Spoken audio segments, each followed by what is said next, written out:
تۆ ئەگەر پشتیوانیت بەخوای پەروەردگار بێ خوای گەورە هیدایەتت دەدا لأقرب من هذا رشدا بۆی ئەم هیدایەتەم بدا تاکو من نزیکتر بمەوە لەوەی کە پێی بە خێر و چاکە و بەرژەوەندی باشەکان ببم.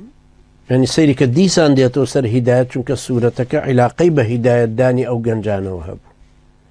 إنهم فتية آمنوا بربهم وزدناهم هدى. بزانە تەرکیزکردنەوە لەسەر هیدایەتدانی خوایی چەند گرنگە. تۆ بۆ ئەو هیدایەتی خوایت دەستکەوێ بە خۆت بێی بەرەو خوای پەروەردگار. دانانیشی لە ماڵ و هیچ شتێکت نەکردو خوای گەورە ڕزقت بدە. دانانیشی هیچت نەکردو خوای گەورە بتپارێزێ.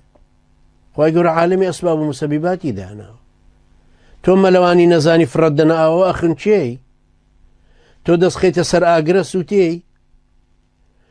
تۆ بەرگری لە خۆت نەکەی پێشێ لەبی زەلی لەبی وەکو کێسە بەسەر مسلمانانی ئێمە هاتووە ئێ بێ ئەخذ بالئەسباب وەربگری.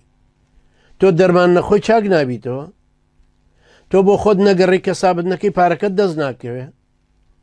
چەک پەیانەکەی و تەوازوونی قووەت دروست نەکەی لەگەڵ ئەهلی جاهیلێت ئەوان پێشێلت دەکەن و کوێستە پێشێل کراوی.